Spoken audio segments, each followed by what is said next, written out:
I'm Nick Knudsen, joined by Will Miles. Welcome to Stand Up and Holler. On this episode, we'll review LSU, take a look at Florida's third down defense, catch up on recruiting news, and we'll finish the show with our expectations for the home stretch of the 2022 season, which took another hit last night. Will, in the swamp, you had LSU coming to town for Tom Petty Day. And let's just jump right into two bits. We'll get after it here. The Gators fall 45-35 on the first Tom Petty Day at the Swamp. The loss marks the fourth straight loss to LSU and drops Florida to 4-3 on the season and 1-3 in SEC play. The defense proved to be little more than a revolving door, which provided almost no resistance against an average LSU offense. 349 yards passing, 179 yards rushing, 523 overall for the Tigers. Only one forced punt on the night. LSU scored 6 touchdowns and 1 field goal in their first 8 possessions. Their 9th possession was simply bleeding the clock and finishing the game there. Quarterback Jaden Daniels was made to look like an All-American. Joe Burrow light out there, 3 touchdowns passing, 3 rushing, just unstoppable. Kayshon Boutte broke out of his season-long slump, nearly doubled his season total in yardage with 115 yards receiving last night. Will, let's focus on that defense first. We're going to talk about those third downs in 4 bits, so let's just talk about the defensive performance in general first there, Will. Yeah, I mean you're kind when you call it a revolving door, because a revolving door, puts up some like you have to at least push against it to get it to move, and didn't necessarily feel like that was really necessary, especially coming out of halftime. I mean, they just came, LSU comes out, you figure there's going to be some adjustments, you figure Florida's going to have some pride, and 2 plays later you're like, oh well, I guess not. And all of a sudden it's 35-21. And, that touchdown at the end of the half, touchdown at the start of the half bit Florida again, just like it did against Tennessee, had the exact same thing that allowed the Vols to pull away. Same thing happened for LSU. The difference is that, you saw Tennessee earlier in the day torch Alabama's defense, and this LSU team might score 3 points against the Tide. I mean, that's just the reality. And it all starts with the quarterbacks. You look at non-cupcakes, Jaden Daniels averaging 6.5 yards per attempt, 4 touchdown, 1 interception, a QB rating of 128, a yards above replacement of negative 0.46 against Florida. 10.9 yards per attempt, 44 yards rushing, a YAR of 2.11.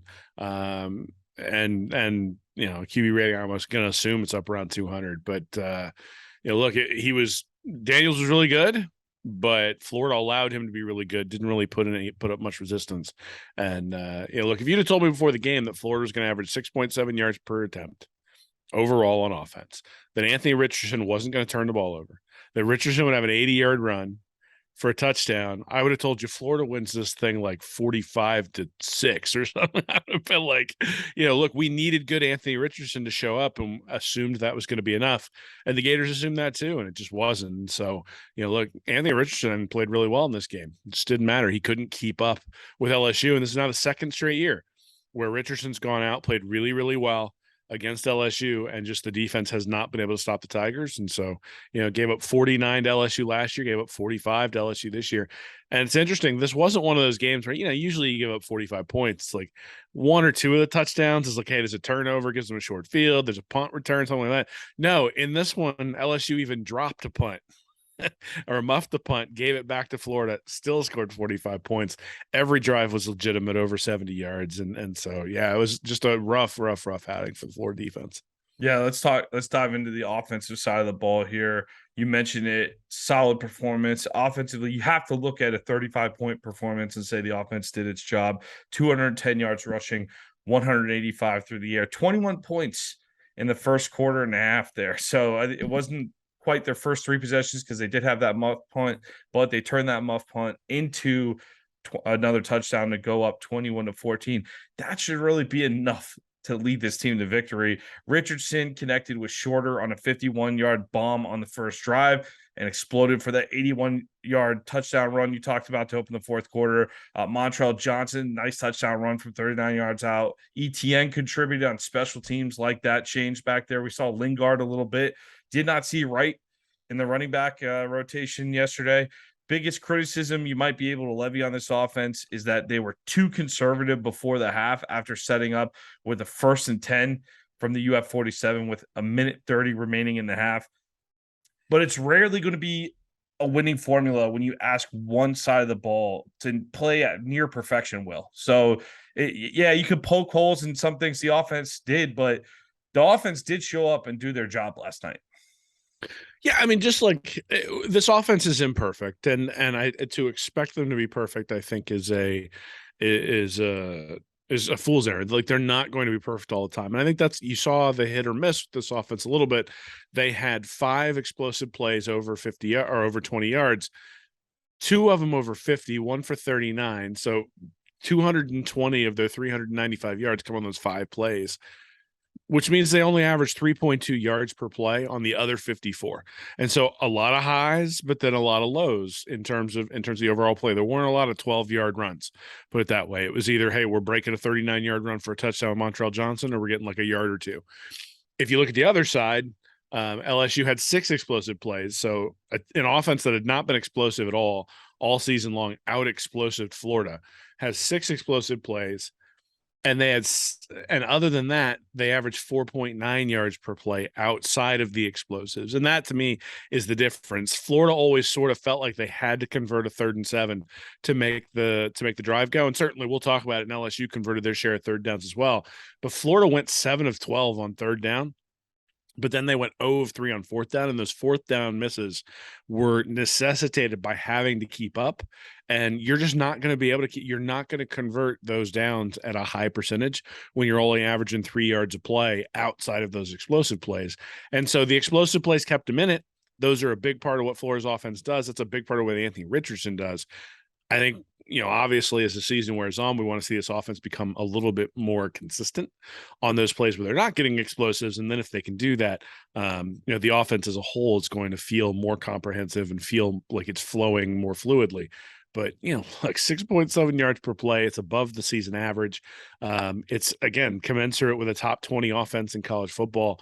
They score 35 points. They really scored more than that because they were down in the red zone, settled, had a 4th down stop at one point where the reason they were going for it on 4th down is not because the offense, it wasn't one of those where it's like, well, we're never going to get down here again, so let's go for it because the offense is struggling. It was, we have to go for it because there's no possible way. Like a field goal is a loss because we have to kick it back to LSU. And, that kind of pressure you lean on an offense. I'm actually pretty impressed that the offense didn't break and start turning the ball over willy-nilly there in the 3rd and 4th quarter. Instead, the offense actually brought Florida back. So pretty good performance by the offense as a whole. Certainly there are things that can be improved on. The 2-minute offense there at the end was rather limited, put it that way. But look, I think if you're going to put blame on somebody for this one, it's like 99% one unit and 1% another. Yeah, that's why you can really nitpick about Napier with his clock management at the end of the first half. He did basically say after the game that he didn't want to give the ball back to LSU, that they had a couple timeouts left and he didn't want to give the ball back to LSU. He has to think like that because of the defense. We were down a touchdown, though. You could have gone aggressive, and then if you try to score, and if you give the ball back, you give the ball back at that point. But I don't know. I'm not going to put that. We didn't lose the game because Billy Napier didn't go for it in that spot. Like, we lost the game because we couldn't play defense at all through 4 quarters. Yeah, absolutely. No, I mean, again, if you want to look at coaching and say, can you steal a possession or two? They didn't try an onside kick at any point in the night. And if you can't stop them at all, get our old friend Kevin Kelly. Let's get Kevin Kelly in here on a consulting fee. Let's do this, seriously. Man. Come on. I mean, I just look at it and say, those are the types of things that you got to start thinking about. And the Tennessee game was like this. They had, we would kick off to them and there'd be one play and they'd be sitting there at Florida's 30-yard line ready to score. And it was time after time after time that happened. And 1, it's demoralizing. And 2, you get 0 benefit then of kicking off because the whole point of kicking off is to make them go the whole field. If you can't make them go the whole field, if you can't stop them, then you got to find a way to turn the ball over. And that's maybe the one criticism that you'd have is say, look, I mean, I know that we know you have a good onside kick play in the toolbox. We've seen it. And, use that earlier on. And then the timeout is a criticism you might have. And then the other criticism I have is I feel like after that touchdown to bring them to within 8, They should have gone for 2 because they did that against Tennessee, and the logic was we don't want to get to overtime against Tennessee. Their offense is too good. Well, based on how Florida's defense was playing, I think the logic should have been the exact same in this one, where you go for 2, get it to 8 if you miss, 6 if you get it, and then it doesn't matter anyway. Again, because LSU drives right down the field, kicks a field goal, and ices it. Yeah, I think I texted you after the Richardson run. Now we just need 3 defensive stops and 2 more touchdowns. That's it. I mean, look, the offense was good enough that if the defense, they got 1 special team stop on the turnover. You did have an interception. We could talk about that real quick. The Dexter penalty. Listen, by the book, the call might have been right. Okay, I think it was right by the book. But man, and you heard all week. I live in the Tampa area. You heard the discussion all week around the Tom Brady Falcons penalty last week, where the defensive tackles rolling over.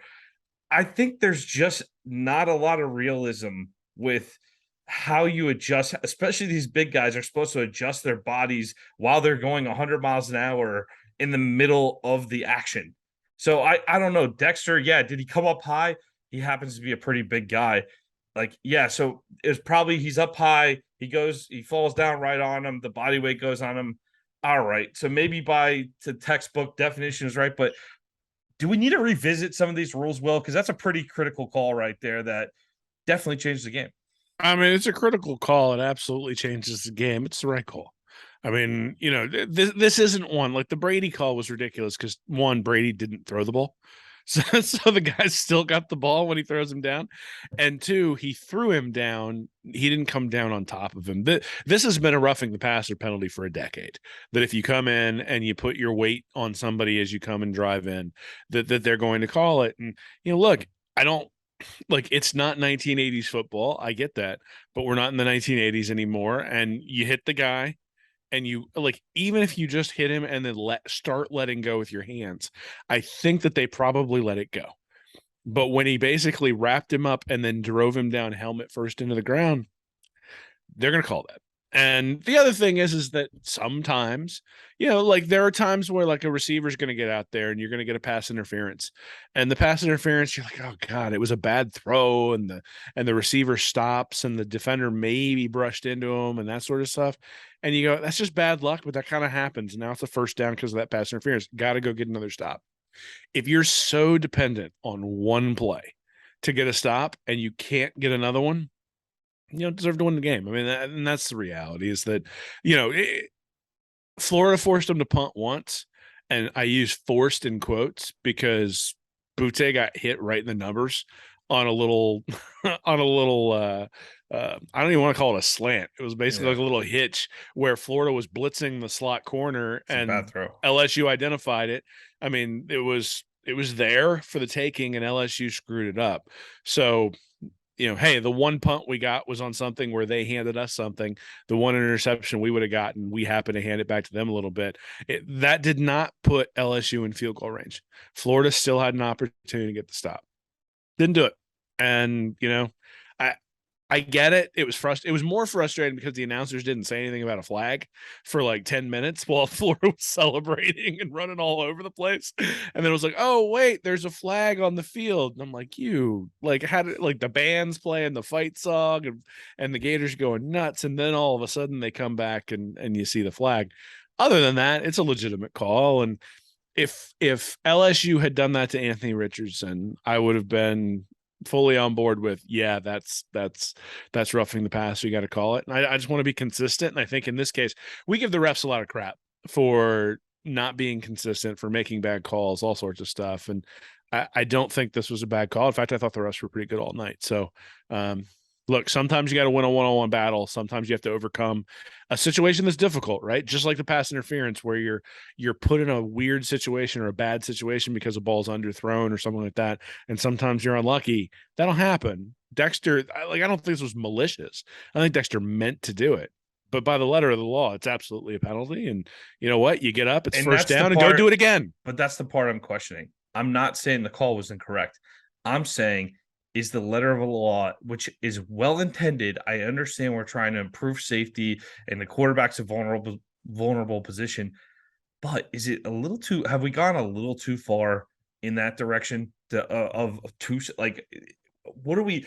The things we ask defensive players to do are just so unrealistic at times. Yeah, If you well, I look mean, at it strictly from a defensive perspective, it is completely unrealistic to fully expect Gervon Dexter to completely change the trajectory of his body in the middle of a tackle like that. I know there's different ways to do it, different forms, but you're also going full speed in the middle of the game to be perfect in every little way. You're asking a lot from the defense in that situation, and for such a key play to impact the game. I think there should be some questions raised on, are we asking a little too much? It's like the targeting rule. I'm okay with the idea of the targeting rule. I don't love the fact that guys get kicked out of games for it. I don't love that because I think that's a little too far. I think we're going a little too far in that direction. And I think some of that might need to come back a little bit to where the Dexter play, it wasn't super late. It wasn't a super egregious hit. That just looked like a football play in the moment. And I know to the letter of the law, you're correct on that. The officials were correct. But I feel like we've just gone too far in that direction. Maybe need to scale it back a little bit. well, I mean, I'm okay with having that debate in the competition committee during the offseason, Yeah, right? I mean, but that's a good example. That play is one I would hold up. Well, and that's true, but I mean, I'll say the same thing about targeting is I don't think most of the time targeting is malicious. I think that's why we feel bad about the guy getting kicked out. Dexter didn't get kicked out. Dexter got a 15-yard flag. And so from the standpoint of like, you look at the NFL and the only players who are underpaid are the quarterbacks. The quarterbacks, like if you have Tom Brady, maybe not this year, but if you had Tom Brady any year prior to this, or you had Peyton Manning, or you even had an Eli Manning, you had a chance at actually winning a championship. And if you had Neil O'Donnell, well, you might make it to the Super Bowl, but that was as far as you were going. And, you look at the New York Jets, who haven't had a good quarterback in like 2 decades. And so the idea that they ever since Neil O'Donnell left, you mean? Well, yeah, sure. All I'm saying is that the quarterback is an asset who is undervalued because of how important he is to any offensive team. And the fact that the NFL and even college football at this point are trying to protect that player shouldn't be a surprise because the quality of the product goes down when that guy gets knocked out. And does that mean it's harder for the defensive player? Sure. But as a business, I mean, look, I mean, you sit there and say, if Gervon Dexter gets a 15-yard penalty, does that make my sport does that make the Florida Gators season markedly worse or unfair? I think the answer is no. Now the guy who came in and hit Anthony Richardson in the legs, if that blows out his knee, does that make the Florida Gator defense or the Florida Gator season markedly worse? The answer is yes. And so it becomes really easy to think about when would you want to call those flags. Again, I actually thought they were going to call targeting on it. Because I was sitting there going, oh, like they're going to call like his face mask sort of hit the bottom of Missouri's quarterback's face mask, and they're going to call targeting. They didn't do that. They just called roughing the passers. So, again, I honestly, I get what you're saying. I don't think this particular play is one that will ever be legislated out of college football or the NFL for that matter ever again. This is one of those where you just say the quarterback cannot be driven into the ground. Yes, it's difficult as a defender. And sometimes you look at a defender and just go, yeah, I know you couldn't do anything else, but that's the rule. We're going to take care of these guys. And that's just the way it is. And, I'm all for looking at this and saying, hey, is there something we should change? At the same time, within the context of the game, it was called correctly. And, that's like, I don't like people who sit there, or I don't like the fans who sit there and talk about changing rules midstream just because it went against them. Like, again, if Anthony Richardson in a key play had been hit in this exact same way, we would have been like, of course that's legitimate. And then we wouldn't be talking about, does that rule need to be changed? And so if the result impacting your team negatively makes you say we should revisit, or if the result positively impacting your team says we shouldn't revisit, then I think they're probably sitting at about a right spot. If there was an LSU fan who goes, yeah, that's just a football move, we really shouldn't call that, then I think you go and revisit it. And so that's, I think, where you're at, is if Anthony Richardson got hit like this exact same situation, like let's say the Dexter play keeps going or let's say Dexter comes in and he manages to like hold up and then still throws the interception. And 2 plays later, LSU does that to Anthony Richardson on a 3rd and 12 after a false start or something. And Richardson throws a pick as he's getting hit and driven to the ground. We get that we get a 15-yard penalty on our side. We go, of course, that's a legitimate call. Yeah, you should do that. I'm We're not not calling for the competition committee so to revisit. I'm not questioning the legitimacy of the call. I think the call was correct by the letter of the law. I just think I think we've gone a little too far in unrealistic expectations for defensive play. All these rules have benefited the offense to some degree, and I understand the intent, and I think it's good that they're trying to look out for guys' safety. But I do think there's some times where it's just, what are we asking these guys to do? It's a little unrealistic. So that's my only point. I agree with you. I have no problem with revisiting those sorts of things when there's an opportunity. Yeah. We had given up 42 points at that point. I'm not blaming that for the loss. That's not the reason for the loss. I don't know. I heard you were blaming the Zebras, Nick. You were saying it was completely their fault for Florida losing this game. Nick Knudsen says it's all on the SEC officials. It's their fault. We gave up all 45 points. Yeah. Speaking of which, let's move on to the 3rd down woes. We'll talk about that here in 4 bits. LSU last night, 8 of 12 on 3rd down. I want to be clear with this. We're 8 of 12. That means we had 4 stops on 3rd down, Will. And you go, hey, 4 stops. Let's break those 4 stops down. On one of those stops, it was a 3rd and 15 in which we gave up 14 yards on a pass to cut it to 4th and 1. LSU got the 1st down off of it. Okay, that's one of those stops. Another 3rd down stop, we surrendered 7 yards on a 3rd and 8. LSU went for the 4th down and converted again. Another 3rd down led to a field goal. Yeah, we got the stop. They came out, but they still kicked the field goal. So they kind of benefited still on that 3rd down stop. So the only real 3rd down stop where we stopped LSU completely and they came on the field and they ended up punting the ball was what you just referenced before, that route with Butte, where it was just a missed throw between Daniels and Butte. It was an interception on a 3rd and 3. They had the play completely open.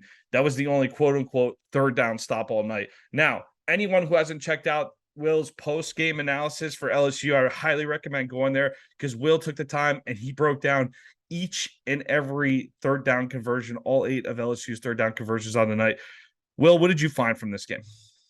I mean, I found that it's not all scheme, but that there's a lot of it that's scheme, right? That if you just go look at a couple of, like, the 3rd and 8 that you reference is a great one where you just sit there and go, like they had 4 guys drop into, or I can't remember which one it was, but there was one of the 3rd downs where, yeah, it was the 3rd and 8 where they got it to 4th and 1, where they throw a slant, and a slant is an effective pattern against man coverage. Florida was playing a zone. They should have had a guy right where the slant was going, but everybody dropped to the exact same receiver. They quadruple covered Butte coming across the middle. There were 2 guys basically running slants back to back, and they quadruple covered Butte. The safety on that side just bailed really deep, and then you were left with Jason Marshall one-on-one against a different LSU wide receiver, and they gained 7 yards, and then they're able to go for it on 4th down, get the 1st down, run 2 more minutes off the clock. There was another play. It was a running play. It was an early down, I think 3rd and 4, 3rd and 5. And LSU pitched the ball out to the running back. And Florida, just the numbers were off. They had Trey Dean and Jadon Hill on one side in the secondary. They had 3 guys on the other side in the secondary against 3 receivers. And LSU had a tight end to that side who was not covered. If they'd have run a pass play out of that, they would have had a touchdown. And they should have had a touchdown on the pitch play, but for some reason, Rashad Torrance just ran right by the LSU wide receiver and was able to make the play, quote unquote. But making the play still meant that LSU got a 1st down. It just meant they didn't bust it for 50 yards. And, those right there are scheme. Those are scheme oriented where the players are not in the right spot, where the guys who are if you're going to play man-to-man cover zero, the guys cannot be 10 yards off the wide receiver. Like you're playing bump and run, you're up there. And that, I don't think that's what they were supposed to do. I think they had guys in the wrong spot. So there was a bunch of that. There were a couple of plays where LSU won. There were some things where LSU actually had really nice play designs. They won the play because they had a good play design that gave them a numbers advantage that they didn't have at the snap. And Florida's linebackers, and it's the linebackers specifically usually, aren't gifted enough to be able to overcome that sort of thing if the defense gets tricked. Hey, we'll deal with those. And then there were things where there were just physical mistakes, things where Florida's guys got beat. Florida's guys didn't go to the right place. They were in the right position to make the play, didn't make the tackle, those sorts of things. And it was probably, I don't know, it was probably like 30% of each. It was probably, if you talk about 12 third downs, it was probably 4 where LSU won or had a good scheme. There were 4 where Florida's guys, the alignment just didn't make any sense given what the offensive formation was. And then there were 4 where you're sitting there going, okay, guys, you got to make a play. And, so God, that's almost more frustrating than if it was just one thing in particular. Well, I mean, but this is a little bit of everything is what you're saying. Yeah, but I guess what I would say is that you're never going to be, to have them be 0 for 12 on third down is an unrealistic expectation, specifically for this defense. Mm-hmm. To have everybody lined up properly so that on 3rd and 5 they can't run a pitch play and have a numbers advantage on the outside, like that to me seems like a relatively minimal ask. And so there are places where Florida can gain an edge on the defensive side of the ball by having the appropriate play called and by having things lined up correctly. And quite honestly, not dropping their defensive linemen in coverage. I know Patrick Toney wants to run these simulated pressures. I know he wants to run these zone blitzes. His defensive linemen are not doing what they need to do for the most part when they drop into coverage. They're not effective when they drop into a zone. And so the defensive backs are having to cover for that. And they're not very good right now at covering in those zones either. And then he had a bunch of plays where he only rushed 3 and he had a spy for Daniels. Clearly he was worried about Jaden Daniels being able to run for a first down. And LSU just said, screw it. We'll throw it the guys in between the zone. We don't think you can get to us. And that's exactly what happened. There's one play diagram where LSU had like 6 seconds to throw the ball. Doesn't matter what defense, what secondary. You could have the Legion of Boom from Seattle. You give 6 seconds for the quarterback and they're playing a zone defense. At some point, somebody's going to find a hole in there. And so, yes, it's a failure at every level. And it's a different failure on every play, but there are things that the staff can do to help these guys. And I don't see that. What I see is guys who are misaligned. I see missed tackles all over the place, which in some cases are effort. I had a couple of people text me last night who were at the game who said that when they were looking at the defenders, specifically in the secondary, that it just did not look like, there were guys giving up on plays when there was an opportunity to get in there and gang tackle, that there were guys who just sort of kind of jogged in instead of actually getting involved in the tackle. Those are all things that can be controlled at the coaching level. I mean, look, I coach Little League, so I understand there are times where you go, look, I just don't have another option. And so the person who keeps screwing up gets put in there over and over and over again. But I mean, if you're going to get embarrassed like this, where you're just giving up a touchdown every time you go out there on defense and your defense is Swiss cheese, again, same thing I said with the onside kick. Like, I think it's ridiculous to sit there and go, well, all you should do is run onside kicks, except for that you're now sending a message to your defense that you're so bad that we have to do this. Like, you're forcing us to do this. And you need to stop forcing us to do this. And that means you're going to have to start making some adjustments and making some tackles and being improved. It was an overall really poor defensive performance. The explosive plays by LSU were not just significant, but were something they haven't shown all year long. I think they had 7 plays that were more than 40 yards the entire season so far. They had 3 against Florida, 6 total explosives. They were averaging 3.7 per game. And then you come in and you go, 8 of 12 on third down. It's not just this game. I mean, Missouri was 9 of 17. Eastern Washington was 8 of 18. Tennessee was 6 of 9. USF was 8 of 15. Utah was 8 of 13. The only game where they've even been remotely decent on third down is they had Kentucky at 4 out of 13. It's the only game. And so if you look at this and say, you could hang your hat 3 games in and go, well, the defense was decent against Kentucky. But now you look at, and again, I ranted and raved about this a couple of weeks ago. Guarantee you they're not better than Vanderbilt again. Like the Missouri game sort of maybe pulled them up to 13th in the SEC in a bunch of categories. I haven't had a chance to go look at it, but I guarantee you they're 14th in all the categories I care about on the defensive side of the ball at this point. Yeah, the grade defensive grade's definitely sliding in your direction there, Will, after a few more weeks here. That Not was my direction. I don't want it to be down by Vanderbilt. no, that's right. Down toward your F grade from a couple weeks ago. It's sliding there, if not there already at this point. Hey, look, it's frustrating. It's frustrating as a fan to watch. You just feel like there's a lot of times where it feels like the guys are they're just completely off in coverage on some downs that they're giving up a lot in front of them, and then they come up and they don't make tackles. The tackling's just not there. I can't tell you how many times you just watch 2 or 3 guys on a play miss a tackle.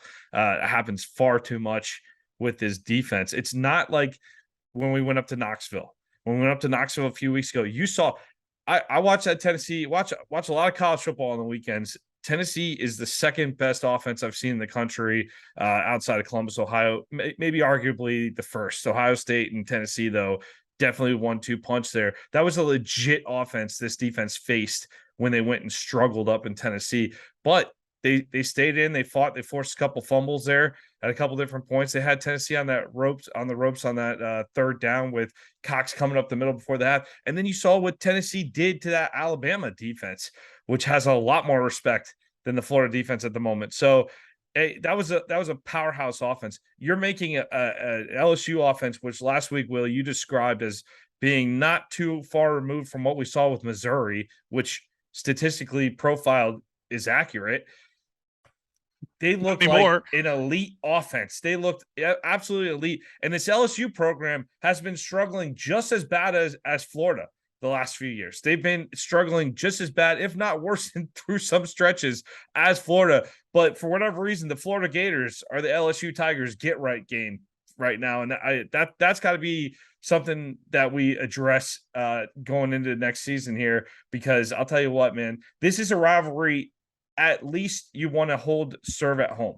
You at least want to hold serve at home in this rivalry. It's tough to go into Tiger Stadium and win games, but for LSU to come here and win their second in a row here in the Swamp, that is not good stuff right there, Will. Yeah, I mean, look, it's starting to get into the Tennessee territory where we started to taunt them, where it's not a rivalry if you don't win. Florida hasn't won now in 4 years. You're going to have to actually start winning for it to be much of a rivalry. And as far as the defense is concerned, so I just went and looked real quick. Georgia beat Vanderbilt 55-0. Mm-hmm. They averaged 7.3 yards per play. LSU averaged 7.5 yards per play against Florida. So from the standpoint of like offensive output, it was a Vanderbilt performance. And again, I said this a couple of weeks ago when I gave him an F in the midseason grades, and I'll say it again, like that just needs to be on the bullhorn. Like you got because there were a lot of people today, especially after I released the article, who were sitting there going, well, we don't have the talent. We don't have the talent. Like Napier needs to get his talent in. Now there might need to be some attitude adjustments. I have no idea what's going on in the locker room, but this team is plenty talented to be as good as Vanderbilt. Like at least. I don't know what to say when you're worse than that. Was that a bold statement? I'm waiting. Well, I mean, I don't think it is, but I mean, everybody look so and legitimately so. Everybody, myself included, probably longer than most people, sat there and said, Dan Mullen isn't bringing in enough talent. Dan Mullen isn't bringing enough talent. Dan Mullen isn't bringing enough talent. But never in my wildest dreams did I think he wasn't bringing in enough talent to face a mediocre Missouri or LSU team on the defensive side of the ball and not be able to get a stop. And you look at the staff in general. Todd Grantham's defense, with very much the same players, was a better unit last year. They weren't good, but they weren't this bad. And so what in the heck is going on that everything has taken a decided step backwards? And, look, it's really hard to defend. Like, I want to give these guys time. I want to give them the ability to build something in. But, I mean, all we heard all offseason was we're going to work on these fundamentals. We're going to have situational football. We're going to know what's coming. And we're going to have all these analysts who can tell us what the tendencies are of the team. Well, apparently, when everyone plays Florida this year, they go completely against tendency on third down because we have no clue what the hell's coming and cannot stop it, yes, cannot get off the field. Conversion.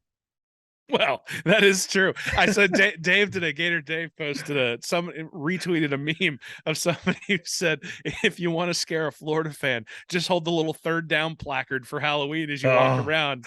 And considering that that's coming probably right after an ass whipping from Georgia, that's probably going to be a continue. I mean, I'll stay a mile away from that. Yeah. Hey, I'm That's telling not you a right pretty now, sight they at this they point. went so Georgia went 8 of 13 on third down against Vanderbilt, 1 of 1 on fourth down. Looks familiar.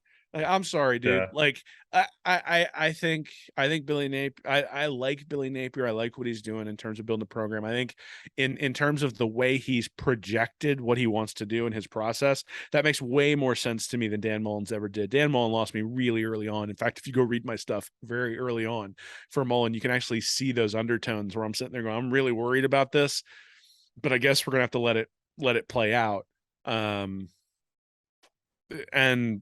So I want to give everybody the benefit of the doubt, but I keep looking week after week after week and going, yeah, our defense is playing like Vanderbilt. And I'm sorry, that's not good enough. And it doesn't matter what your talent level is or who you've lost or any of those things. We sat there at the beginning of the year and said the places where this defense is going to struggle is if we have an injury. We don't have depth. The starters have proven themselves to be good enough to be at least a mid-tier SEC defense. Mm-hmm. The only injury we had was Ventrell Miller being gone for that one game against South Florida. Other than that, it's been the same starters game after game after game. Okay, Are people nicked a little bit? Maybe, but yeah, I mean, everybody's you're nicked. halfway through a football season. Of course, some people are, but that's normal. That's expected. That's every year. Listen, with this, a lot of chatter around. You see Twitter with fans and comment sections and everything. A lot of the chatter is, okay, now we're at this point in the season. Let's get the young guys some run. Look, Ventrell Miller is not coming out of the game. Brent Cox not coming out of the game. I don't care if it's young guys or just some kind of keep messing with the combination until you find something that is at least suitable that can get you off the field in third and long on a regular basis. Well, like, I don't care what the combination is, whether it's all seniors or all juniors or I don't care, all freshmen, whatever. But I know for a fact Brenton Cox and Ventrell Miller are not coming off the field anytime soon because I don't think there's anybody there to unseat either one of those guys. Well, this is the one thing where I think if you go read the article that we have over there at readandreaction.com, you'll see why that's a problem, or at least why that's problematic. The one play I'm thinking about specifically is a play where LSU ran a play where they had been successful on third down before. They ran it again, and Florida had it diagnosed. They had everybody in the right spot. Kamari Wilson overran it. He overran the play. It allowed Jaden Daniels to cut back and get a key first down, where Florida really needed to hold them to a field goal and just were not able to do it. And that's the problem when you start playing the young guys. Like, yeah, they'll learn. Yeah, they'll learn. Well, you still got to hold them accountable. Like, you can't just throw a young guy in there who's worse than the older guy and say, well, we're going to put you in there because we need to get you experience. I mean, if it's 50-50, if both guys are bad, or if both guys are making the same mistakes, then you say, okay, but you got to still play the best player, because if you don't, then you lose the locker room in a different way. Then you lose the locker room essentially 2 or 3 years from now, where those guys who are young just sit there and say halfway through, you have a couple of tough games and they go, well, they're just going to play for next year anyway. Right. Like, essentially it's the NBA where you're shutting people down because you want to go get that number 1 draft pick. And there is no number 1 draft pick. You still play in this case to win, but you also play because you need to build something. And that's the thing is Florida has a culture right now that's undisciplined. And they've talked all year long about bringing discipline. The penalties have gotten better, those sorts of things. Mm-hmm. But the culture of this team is undisciplined, and you can see it on the defensive side of the ball. Again, is that on Patrick Toney? Is that on Spencer? Is that on Corey Raymond? Is that on Billy Napier? Absolutely it is, because these guys signed up to get paid an awful lot of money to coach football in the SEC. And we would be laughing if Georgia or Tennessee or Kentucky or Alabama or anybody had this level of futility on defense. We would be trolling that fan base like crazy, and we would be legitimate in doing so. We'd look at it, I mean, essentially like Florida State's probably looking at us going, Taggart, like that's what we're seeing here. And I'm like, you gotta right that ship. Like, the entire job of a coach in the first year is to sell a vision without ever really putting anything on the field, because you understand that like especially early on, like as you're building the recruiting classes and those sorts of things, before you even get to August, there's nothing on tape. And now it's selling people on the hope that things are going to improve. And so Mhm. I don't think anybody expected this defense to be fantastic. And, you know, I made a big point of it to give them an F and that sort of stuff, you know, at the first trimester. And they deserved it, at least in my opinion. But the thinking there was, but they have an opportunity to improve. And so I don't think they're going to end up, you know, 105th overall in defense by the end of the year. I don't think they're going to end up dead last in the SEC in all of these categories. And that's all I'm asking for. I'm not asking for them to turn into Georgia or Alabama. I'm asking them to be middle of the pack, given that that's where the talent level suggests they should be. They're not even close to that right now. And I think that is where you should look at the staff and say, look, like what should baseline expectations be for a Florida Gator defense, even if you look at the talent limitations, even if you look at the personnel limitations, even if you look at guys who weren't recruited for your scheme, it should be being better than South Carolina, Missouri, and Vanderbilt. And just right now it's not. And that absolutely falls on the staff. Well, all eyes ahead here toward the second half of the season, going into the bye week. But part of the process will be building up this roster. And we got a couple of commits here at the end of last week. We'll move into 6 bits, talk about bring you up to date with recruiting. It's been a while since we've had some commits, but this class, we're already up. I think it's 21 players overall right now. You had a couple of commits in the defensive backfield. Again, speaking of areas where we're struggling, defensive backfield and defensive line heavy in this class. So it's going to be some more welcome additions coming into this class here.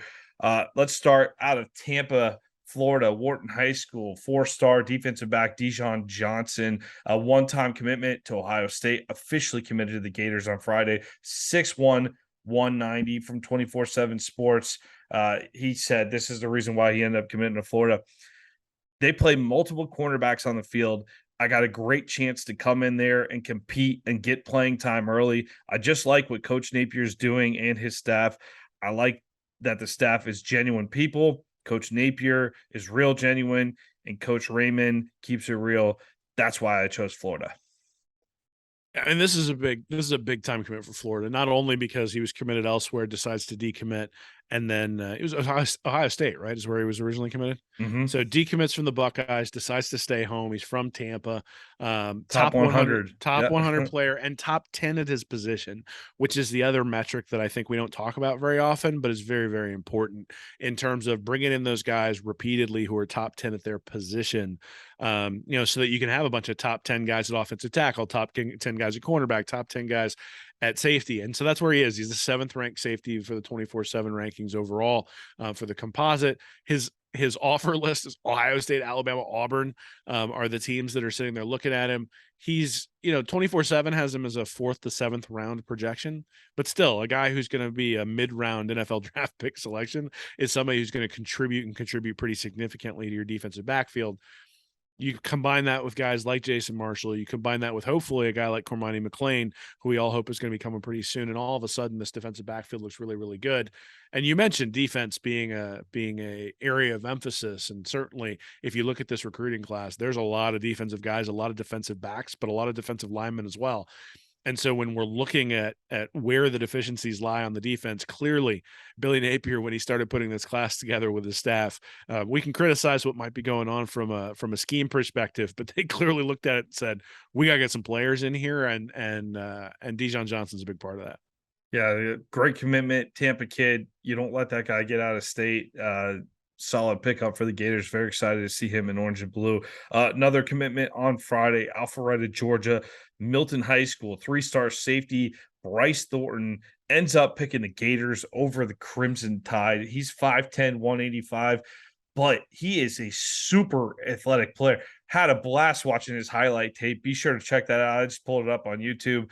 It features a guy that can make plays in every facet of the game. He was a wide receiver making plays, intercepting balls left and right as a safety, and even active in the return game, Will. So he's a guy that could come in and contribute pretty early, but definitely a good developmental guy too. Down the road at 5'10" and 185 from 24/7 Sports. He told them the biggest reason was the relationship I have with the staff. That, and I've always enjoyed myself when I go down there. I feel like I can play there and play anywhere there. That was always home to me. I talked to the whole staff from Coach Tony to Coach Piegler to Coach Napier. On top of that, too, I talked with Coach Cheney and the rest of the people in the recruiting office. It's just a big family feeling for me there. So again, I'm including these comments to demonstrate where this program's going. So you might be frustrated with what's going on in the field, but this program, part of the reason why this coaching staff was brought in here was to recruit at a high level. And you are consistently seeing a very positive message from recruits and what's becoming a pretty strong top 10 class here, Will. I know we had high expectations for this class with Napier coming in year one, and I know that they'll get to a point where, I don't know, maybe they're going to end up being fourth or fifth in the SEC, but it is an improvement on what we've seen in recent history with Florida Gators recruiting. And I feel like that is definitely one area where you can point to Napier and his staff and say, we're absolutely trending in the right direction. Yeah, I mean, it's an improvement. I don't know that it's where it needs to be, right? I think we all know that we need to be recruiting at the level of Georgia and Alabama, and it's not there yet. But the overall player rating is pretty close to teams like Ohio State and Texas and that sort of stuff, which is a significant step up from where Florida has been in the past. The thing specifically about Thornton that I think is important, or one of the things that I think appeals to Napier and the staff, is he was a two-way player or is a two-way player there at Milton in high school. So he had 340 yards of offense and 2 touchdowns on 36 touches last year on the offensive side of the ball. Also 18 tackles, 11 PBUs, and 3 interceptions on defense. That screams special teams. That screams kick returner. That screams the sort of stuff that we look at and say, look, I mean, Xavier Henderson is a functional kick returner. He had the nice kick return a couple weeks ago. But how about ETN on that kick return? Well, again, you go back and look and say that's a Napier commit, right? Who comes in and is contributing on special teams. And I think, he talks about game changers and that sort of stuff. And it's a little bit hokey, but the reality is that play sets up the throw from Richardson. LSU's on their heels. And if the defense could have done anything the entire game, Florida's got a major advantage coming out, having received that opening kickoff and just set the tone by going down the field and explosive, 7-0. I mean, if you're LSU, you're sort of already taken aback by that happens. Now it turns out that Florida was Swiss cheese and they drove right back down the field and scored after that. But still, these guys, people like Thornton, are the guys that are going to step up. I mean, you think about a guy like Brandon James. He was not a 5-star recruit, but he was a guy who had a very specific skill that was able to be utilized by Urban Meyer. Thornton, very similar. You look at his father, who's a running back at Georgia. His brother is a point guard for Ohio State. So you start talking about the athleticism in the family. There's a lot of competition there within that family. I guarantee you when they go out and play, when they were 4 years old playing at the park, they were sitting there probably running DB drills and stuff. And, look, I think those are the types of guys that Napier's bringing in. It's great to hear that he's building these relationships. Obviously, that's a critical part of what he's doing. Now, Thornton doesn't move the needle a ton when it comes to the overall recruiting rankings, but again, the overall recruiting rankings are really a measure of what kind of top end talent do you have. They're talking top 200 guys are really the ones who move the needles. And at this point, now that the classes are mostly together, it's the top 50 guys who are going to move the needle. So a guy like Cormani McLean, a guy like Keeley, those are the guys who are going to Russell. Those are the guys who are going to move the needle if Florida's able to bring those guys in. I think, you made a good point that the recruiting class is really starting to show some significant improvements, though this is starting to look a lot like a Will Muschamp class because there's only 2 offensive linemen. They've got Aiden Mizell, who's a top 100 offensive player. You got Eugene Wilson, who's listed at wide receiver at 136. And then that's pretty much it until you get to Trayon Webb at 234 on the offensive side of the ball. So there does need to be some balance, and maybe they're not going to get that this year. But there are some reasons to look at that recruiting class and go, okay, I've got some concerns, but I think you also look at it and go, there's a lot of really good players coming to Gainesville, and Thornton's part of that. You might need to repost that Bill Sykes article about the importance of recruiting offensive line numbers, Will. He's in my ear pretty much constantly right now about how they need to put some offensive linemen in this class. And from a total skill. Again, I look at that position, right? Kelby Collins, defensive lineman. He's the 8th ranked guy at his position at defensive line. Mizell's only the 14th highest ranked wide receiver, even though he's 76th overall. Desean Johnson, 7th at his position.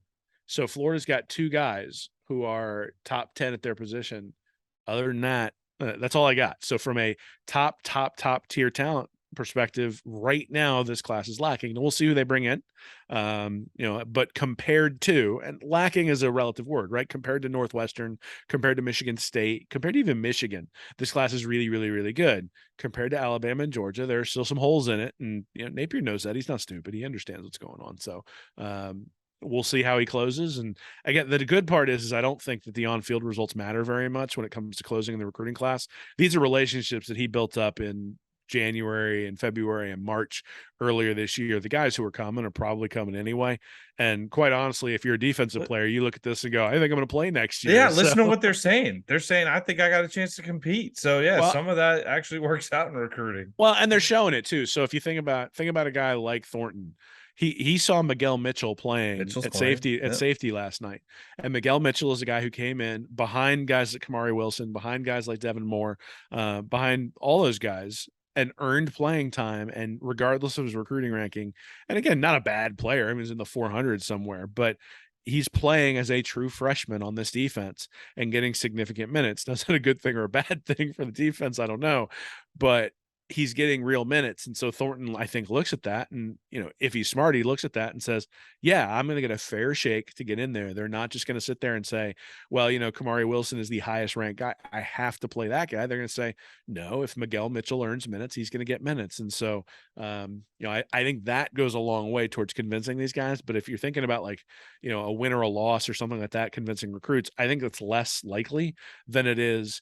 Do they see the promises that Napier's making to them reflected in the class before them?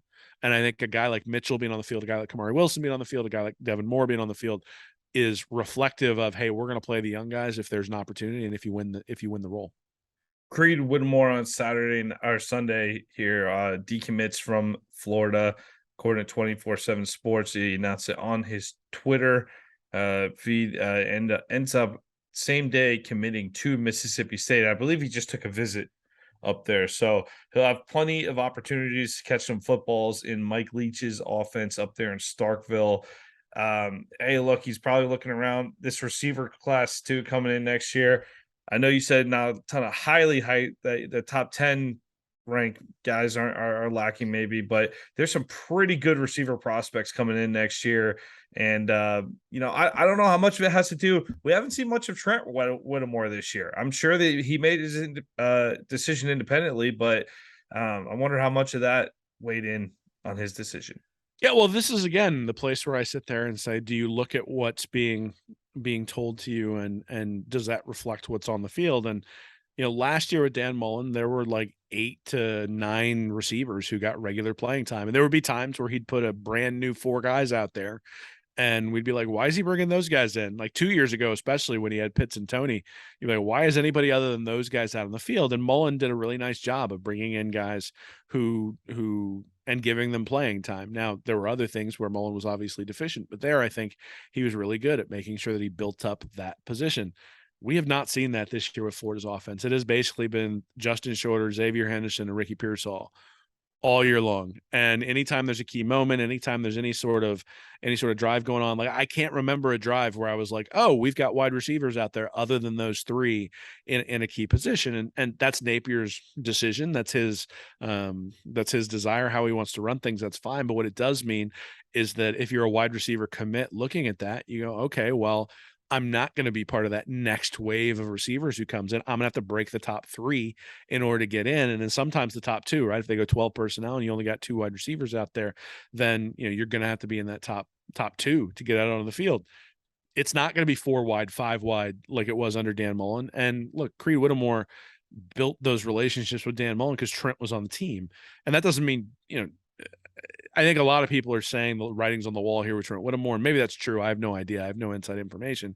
But I think every situation is different. And if you're THRID Whittemore and you're watching a guy like Will Rogers just chuck the ball all over the place, 4 wide, 5 wide all the time, you look at that and go, that's a place where I'm going to be able to excel and I'm going to get a lot of opportunities.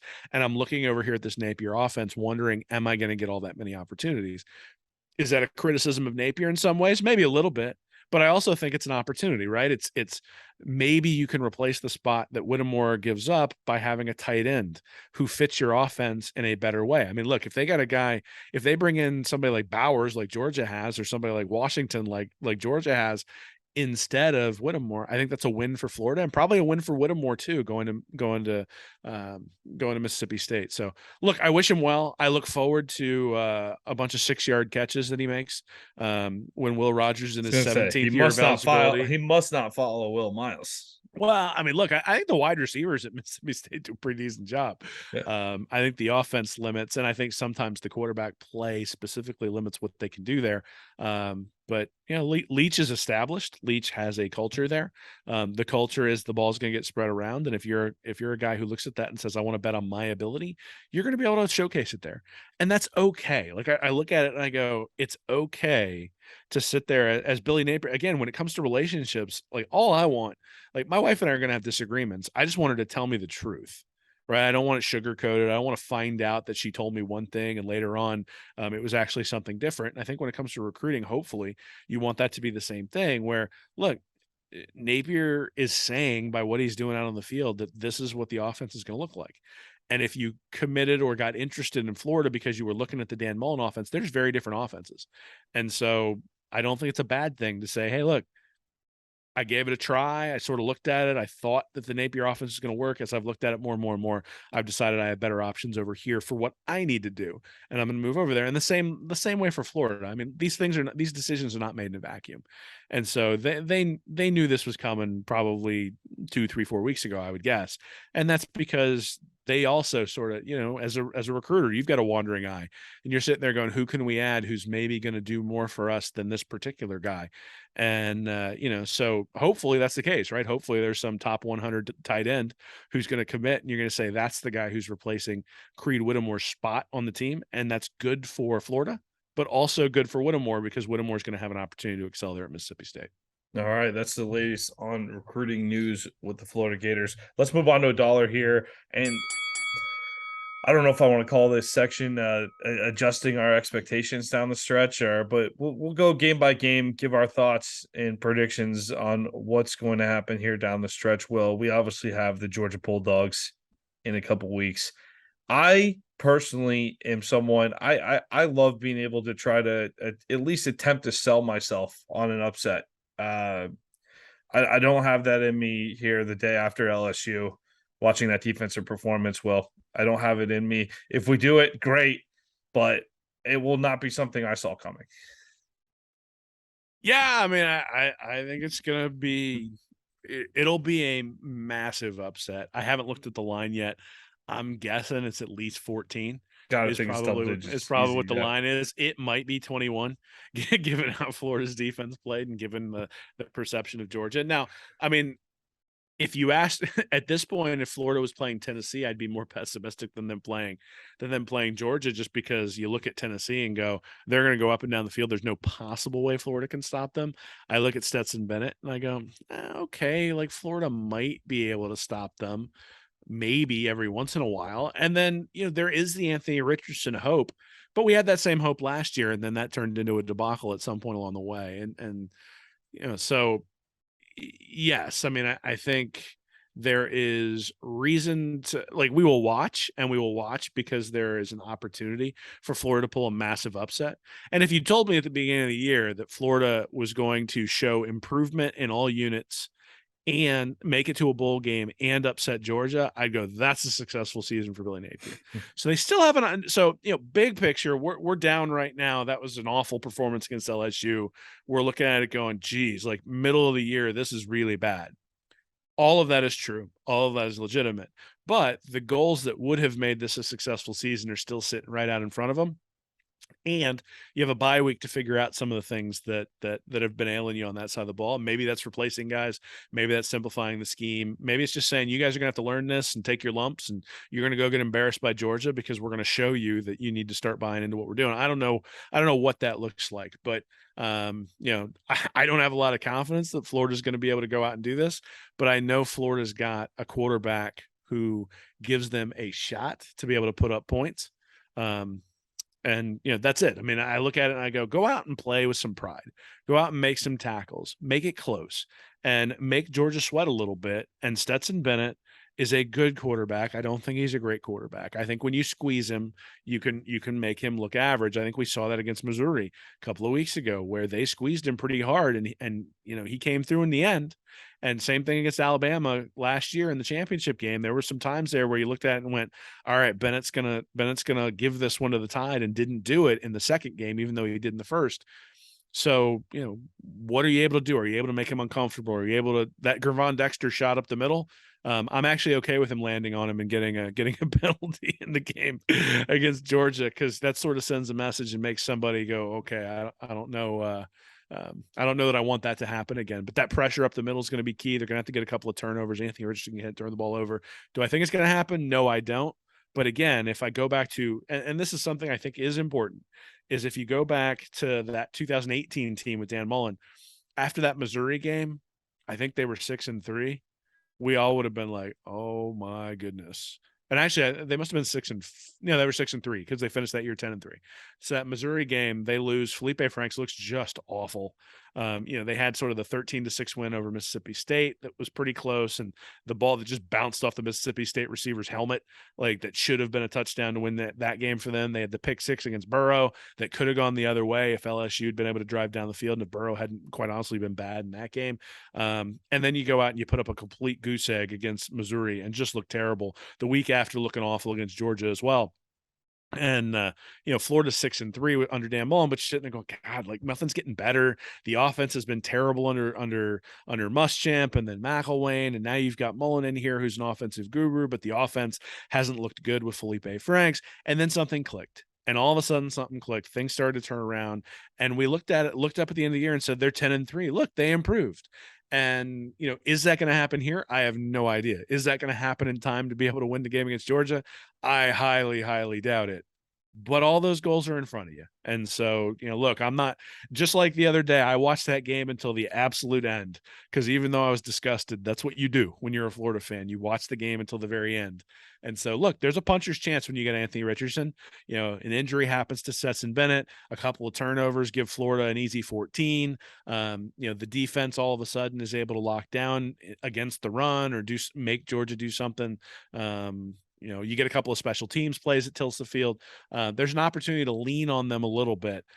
Whether they can do that or not, yet to be seen. I doubt it. I suspect that Georgia's going to be like, a 95% favorite in this one. But hey, if you'd have told me Billy Napier beats Georgia and you go 6-6, I would have taken it. So hopefully that's what happens. Who says Will Miles is incapable of optimism? Come on, that's an optimistic look. Tim Scott on right Facebook says I'm not. At Texas A&M had a loss prior. I had this as a loss prior to the season. I definitely look at it as a toss-up now. Again, you're relying on that defense. They have to be better than they were characteristically to get that one there out in College Station. But the offense, if they have a big day at A&M, I think they can challenge a struggling Texas A&M offense. But if the defense plays like it did against LSU, it won't matter. It won't matter that much. One thing I will say about this, you look at the toss-up game so far this season, that's one thing we talked about a lot coming into the season. The toss-ups did not go Florida's way last year, and you thought, hey, that's going to even out a little bit. And then after beating Utah in week 1, you're like, all right, there we go, starting to swing back a little bit. But then since Kentucky, Tennessee, LSU, 0-3 in toss-up games there. So that A&M game, I look at that as our next toss-up game. Can we get the odds to come back in our favor a little bit? Well, that's going to be one that answers that question. But going on the road, if they were coming into the Swamp, I'd be a little more optimistic. But going on the road, that's going to be a tough environment to win in. I mean, maybe. I think Florida actually played really well on the road earlier this year against Tennessee. Got a couple of stops in that game, so better than they did against LSU. Honestly, that's the most disappointing part about the LSU loss, is that you come out of this one with a win.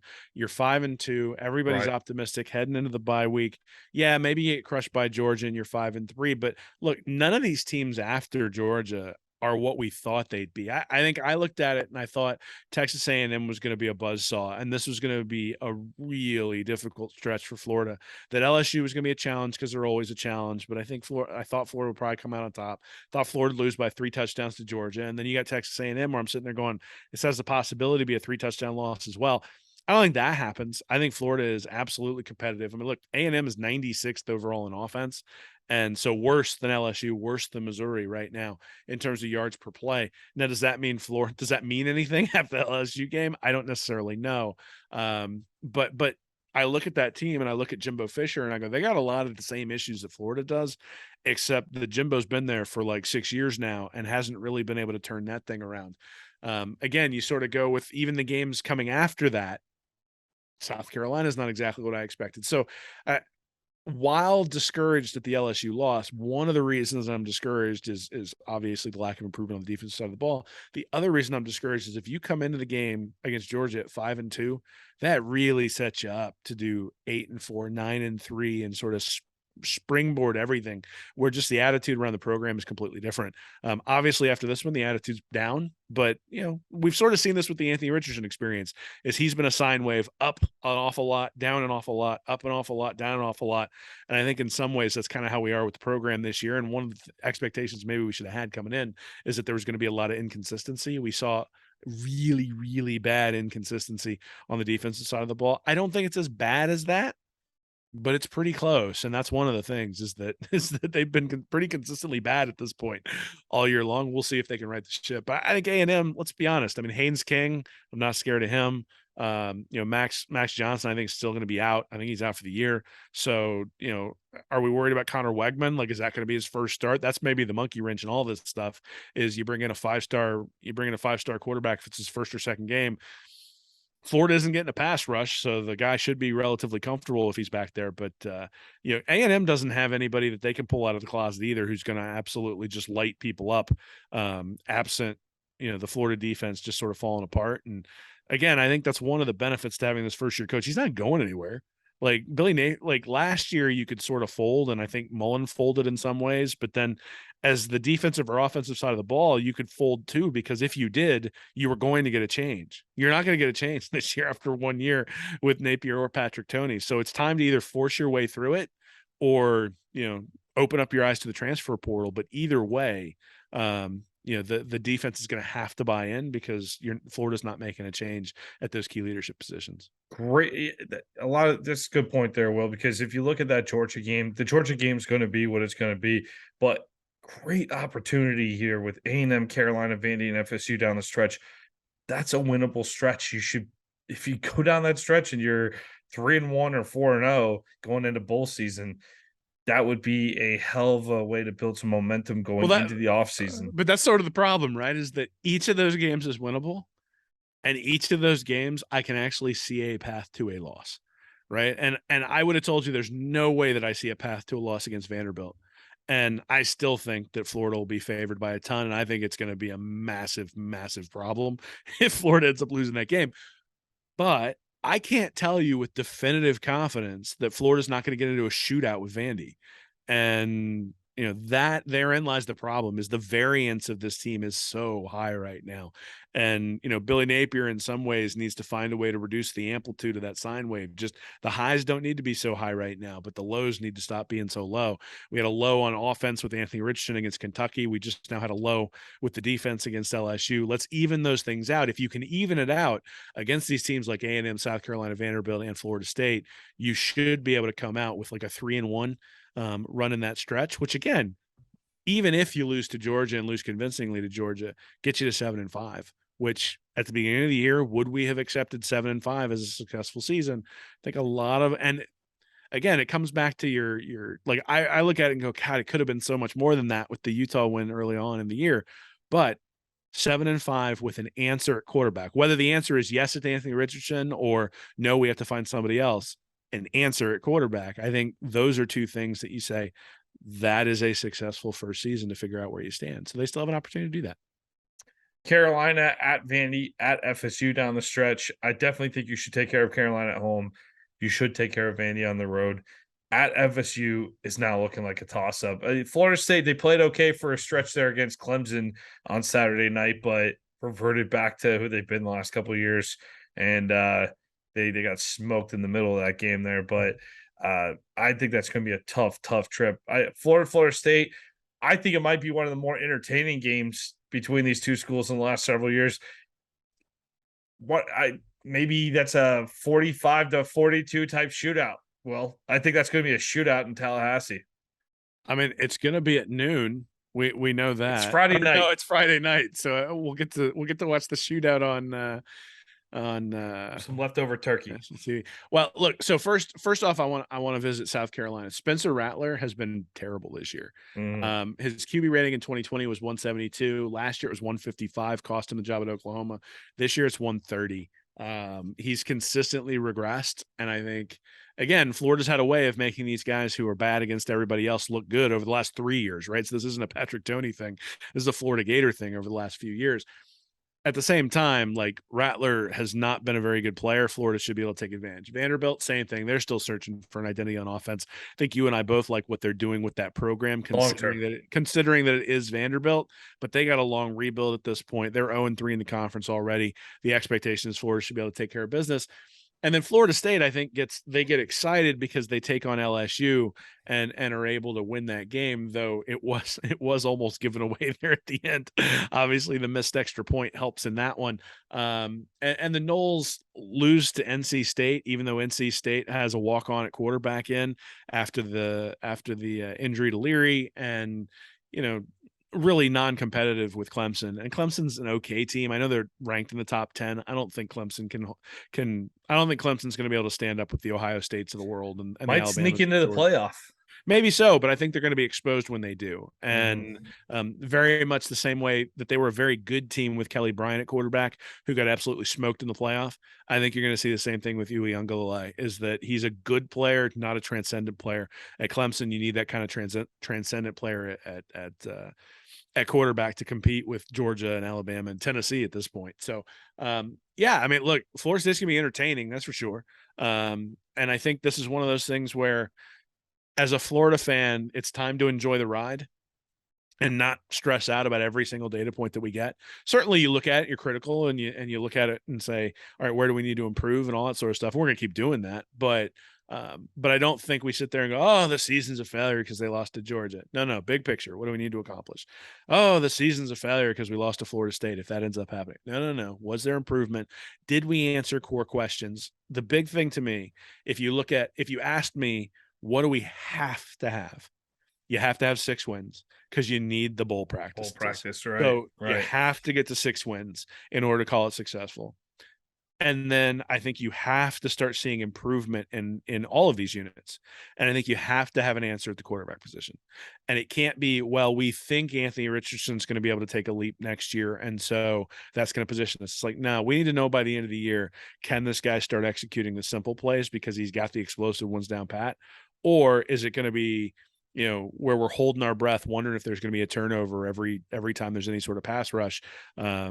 He was asked about a turnover in the press conference yesterday. He sort of stared the guy down and said, I don't have a turnover, because they overturned that ball that I think most of us thought was a fumble. But even then, you're sort of lying right on the edge of having a turnover. We need to start seeing that tamped down a little bit. So there's some things you can look at specifically and say, I want to see this over the rest of the stretch of the year. And look, I mean, we knew this wasn't going to be a national championship team. We knew this wasn't going to be an SEC championship team, most likely in 2022. I think the struggles have been more significant than we thought they were going to be. But I also think that the opportunities then are significant as well. Like, the defense being bad is awful, but the fact that there should be a ton of low-hanging fruit to improve quickly exists, right? And so if they can get the right guys into the system, if they can identify where they need those guys, if they can find the guys with early playing time, and if they find the guys who are going to play with effort and execute their schemes, so that when they start plugging in their recruits, all of a sudden the quality of the performance is going to go up. That's what you're looking for of these last 4 games or last 5 games. And, we're going to get an opportunity to see that over the next few weeks. Yeah, I think I've seen some early bowl projections, Music City Bowl, Liberty Bowl. So I know we got that road trip to Vandy, and we already went up to Knoxville, but we might be looking at another trip up to Tennessee. I vote Music City. I would much rather go to Nashville than Shreveport. So, if we can pull out the music Liberty City Bowl is Memphis. Memphis. Okay. Memphis. And Yeah. well, do we have any affiliations with the Pinstripe Bowl? Can I go up to Yankee Stadium and watch them? That'd be fun. Yeah. Yeah. I don't know. I think that's usually Big Ten. The SEC is it usually Big Ten ACC in that game? Yeah, probably. Wasn't it Maryland Vatech last year? I think Maryland Vatech played in that one. I don't know. They just need to put Florida up here in the Northeast so that people like me can see them without having to travel down there. That's all I ask. Nobody down here wants that. No, man, I want to go there. It was cold enough at the bowl game last year here in Tampa, man. That was good enough for me. You all can all travel up and tailgate with me in my neck of the woods. Let's do it. Let's do it at the Link. Is there a bowl game at the Link? At there's that they the Link is so beautiful in December. All those Eagles games just look playing in the mud in December. That looks so great, man. Well, I gotta tell you, years ago in the Vet, they had a drunk tank actually in the stadium. They've gotten rid of that. So if you decide to be the guy who streaks across the field, you still get slammed down, but then they take you to a real legitimate jail rather than to the judge down in the bowels of the Veteran Stadium. So things have improved here in Philly. We don't have to do that anymore. So still throw batteries at Santa Claus, though. It's a great place. That's good. Philly's moved on, didn't they? Yeah. Phillies are in the NLCS. My kid wants to go. I'm trying to convince my wife that's a good investment. So that's a great segue. Support us over on Patreon, patreon.com/readandreaction so that Hugh can go watch the Phillies in the National League Championship Series. And I got to be honest, we probably won't go see the NLCS, but if they make it to the World Series, I'm gonna have to figure out a way to swing that, man. Because how often do you have the World Series in your hometown? And we'll be sitting 400 rows up in the nosebleeds, but to say that you went to a World Series is something I'll probably have to figure out how to fund that one. Yeah, that'd be pretty cool. Definitely, kid would remember that for a lifetime. That'd be awesome. All right, we'll wrap this show up here, Will. Tough loss to LSU. Normally, you look at the bye week and you're kind of like, I'm not looking forward to the bye week. I wish we were playing this week, but I think we all could use a break this weekend. Take care of yourself, Gator Nation. Take care of yourself, Gator Nation, this weekend. And enjoy your Saturday. Yeah, allow your liver a week to recover, and be ready for that cocktail party coming up, man. Because look, it's there. I say this all the time. There's only 12 of these, and we wait all off season for these to come. Don't let the performance on the field ruin it from the standpoint of what this is really about. And the reason we're passionate about this stuff is the familial aspect of it, the stuff I'm just talking about, right? Taking my kid to a World Series game, taking a kid to this game. I took one earlier and he keeps asking to go back and just wants to go back every weekend because he had a good time. And those are the things, those connections, those things are the things that keep us coming back for this sort of stuff beyond just the product on the field. So don't lose sight of that. And then also the cocktail party is an awesome event. So that's still sitting there on the horizon.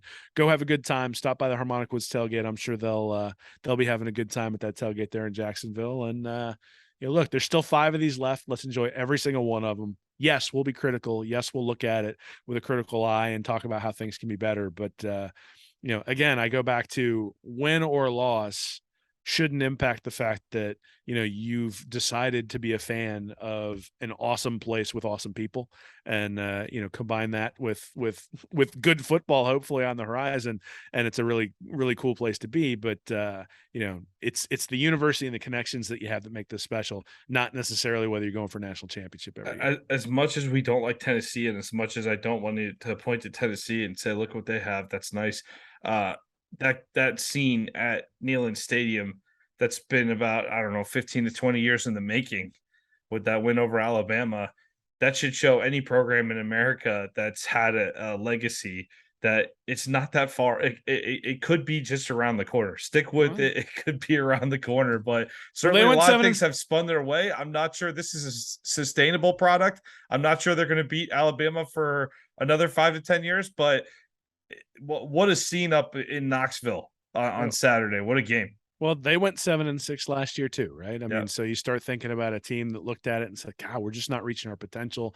We're better than this. We got a terrible defense, but our offense is pretty good. I mean, that is the Tennessee Volunteers last year, right?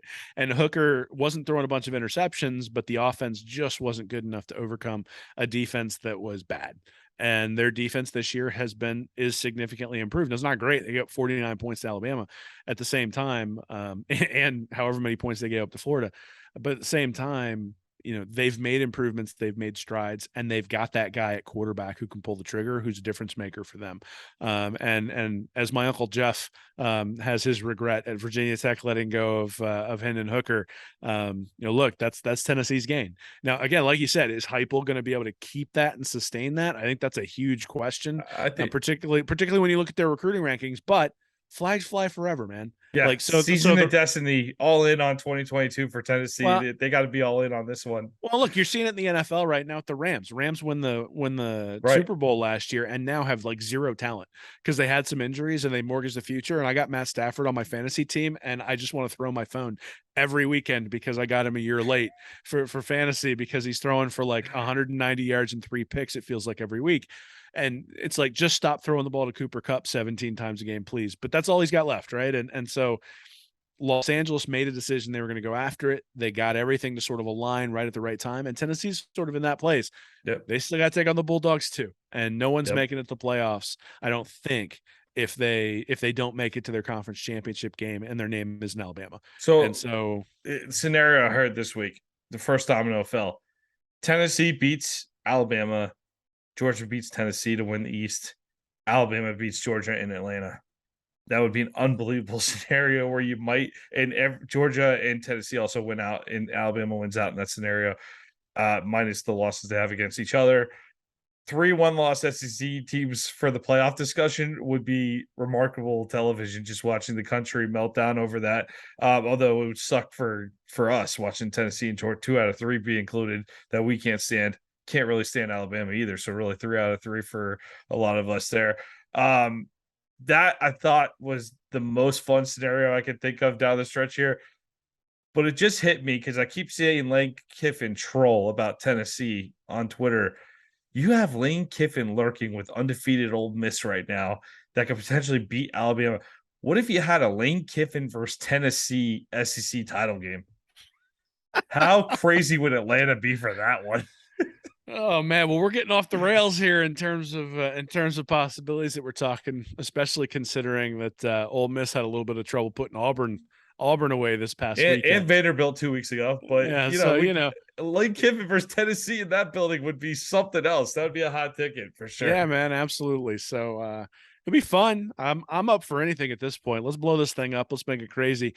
If you get 3 SEC teams in the 4-team playoff, like, I mean, what are you going to have, 7 when you extend to like 16? You're just going to be like, we'll take the entire West and 3 or 4 teams from the East and put them in the play. I mean, at that point, just play the SEC Invitational and invite Ohio State to come play you guys and make that be college football.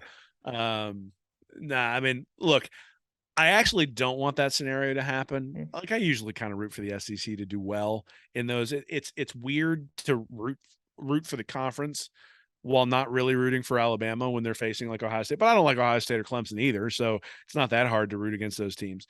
But there will be nothing better than watching either Tennessee or Georgia get left out of that 3-team equation. So, like, if I'm rooting for something, I'm rooting for those 3 to legitimately have arguments to get in.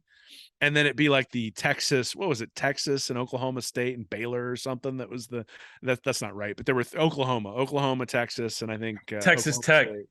Yeah, Texas Tech. You're going back to the 08 BCS. Yeah, whatever that was, when there were 3 teams all with the exact same record. There was a round robin of they'd each beaten each other. Or Crabtree beat the Longhorns, and then the Sooners ended up playing the Gators. And so that's how we wound up with Colt McCoy playing against Alabama in the national championship and hurting his shoulder to start with, right? But that kind of scenario where we get to have that argument where everybody just goes, man, I can't believe we got left out, that Alabama bias and all that sort of stuff. And you just get to sit there and look at Tennessee and go, this was your year.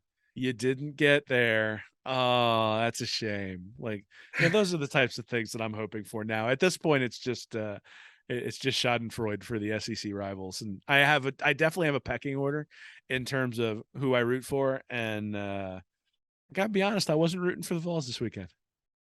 No, I was rooting for Alabama the whole time, but then at the end of the game, my Alabama hate started really kicking in. I'm like, I just love to see Saban lose a little bit. You don't get it once or twice a year. Oh, so I really didn't mind it. it wasn't pleasant, and I wasn't rooting for Alabama, but I was definitely rooting against Tennessee. Like that's where I sort of settled in. I had posted a picture earlier in the day of my son Oliver, who's a year and a half, and he was sort of like, as he was eating food, and I'm like, this was his face when I told him we have to either root for Tennessee or Alabama today. And that's really what it is the look of a baby who looks like they're taking a dump while they're eating their meal in a high chair. Yeah. That is the way to describe how Gator fans felt watching that Tennessee Alabama game, where you're just like, I don't know what to do here. I'm just going to root against one of them as opposed to for the other. There's something about Lane Kiffin beating Tennessee in an SEC title game that just feels kind of nice. I don't know. That'd be kind of fun to watch. That'd be about it. We're out of the hunt, so we just get to watch and root against everything. Chaos. Let's have it. All right. Okay. We're getting off the rails here ourselves. Let's wrap this up here. We will do a Georgia preview next week. So even though we have a bye, no game to discuss, we will do a Georgia preview next week. So we'll see y'all next week on the channel. Any final words before we head out, Will? No, I just appreciate all the support. Again, if you haven't seen it, we're doing post-game recaps over on our Patreon channel, patreon.com/readandreaction, posting it over on Twitter. Had a bunch of people join recently, did it live right after the game this past week, so you could comment and I could respond to comments and those sorts of things. So that's available. Also doing a midweek sort of 5 things I think about the program that's going up there over on Patreon as well, trying to feed more and more content over there. And so again, if you want to support us, we appreciate it over there, patreon.com/readandreaction, and more content, more interaction over there if you like what you get here and want more. All right, we'll see y'all next week. Go Gators. Go Gators. Thank you for watching this episode of Stand Up and Holler. Be sure to subscribe to the Read and Reaction YouTube channel, join our Patreon community at Read and Reaction for bonus content each week, and check out our website at readandreaction.com. I'm Nick Knudsen, joined by Will Miles, and as always, go Gators.